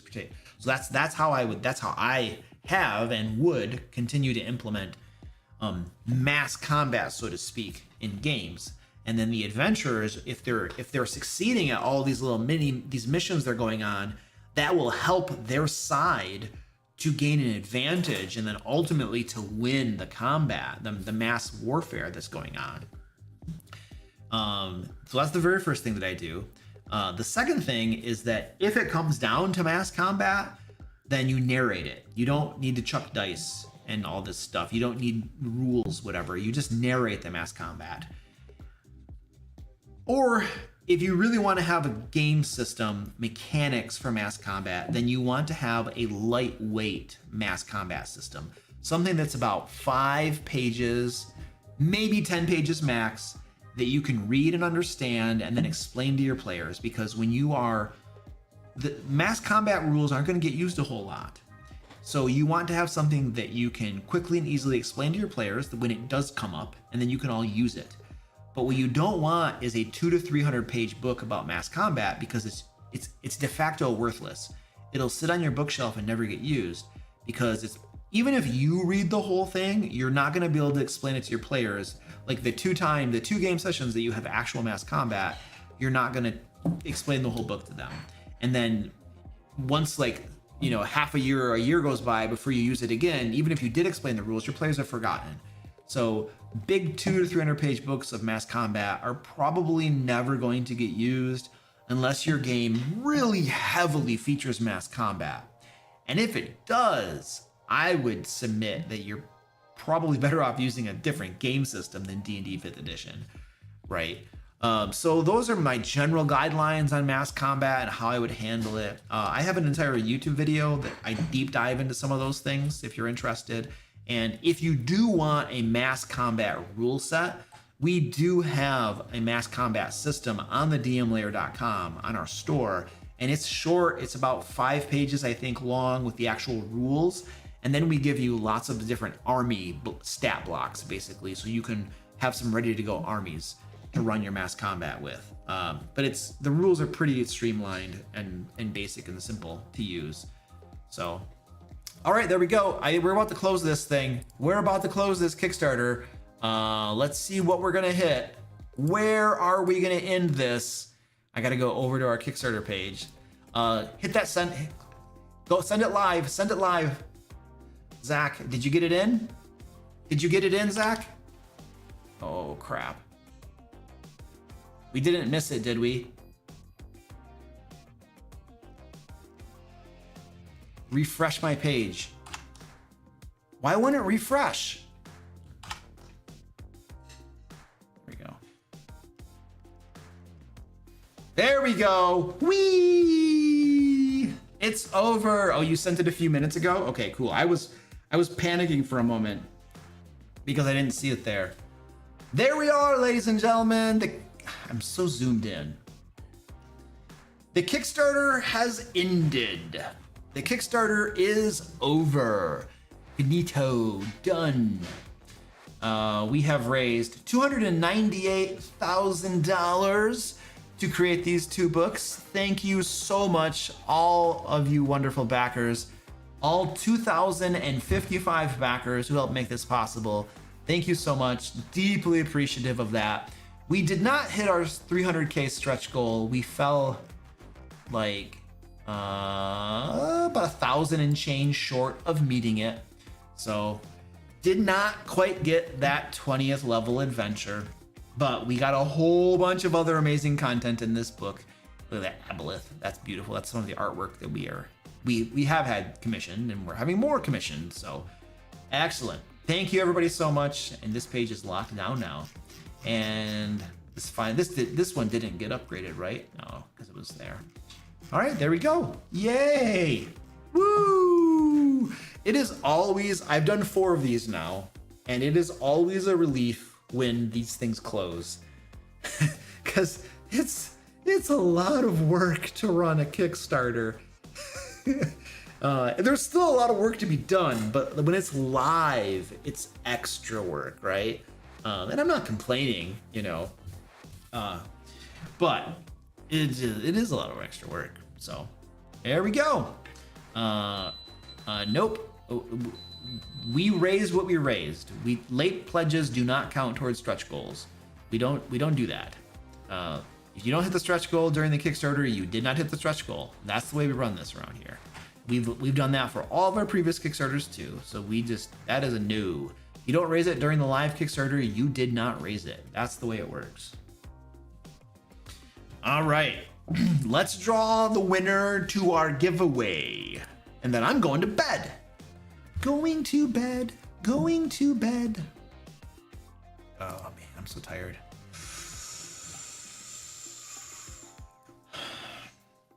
right. Draw the winner. Right now, drawing the winner to our giveaway from tonight. And the winner is, I'm pretty sure that this name looks familiar, so I think you've won before. Congratulations, JC from Georgia. JC from Georgia, you have won. Congratulations. I will send you an email. We will get you hooked up with $50 DM Lair store credit. So there we go. All right, ladies and gentlemen, it has been a pleasure. Thank you again to everybody who helped make Lairs Legends 2 such an amazing success. I really do appreciate it. And we're gonna be spending a lot of time in the next few months and after getting these books ready for you all. So yeah, there we go. Thank you, everybody. I will see you next Thursday on the next live stream and probably in some videos that I publish and stuff. All right, I'm closing it out. We're gonna end this. What happened there? Gotta end my stream. End my stream.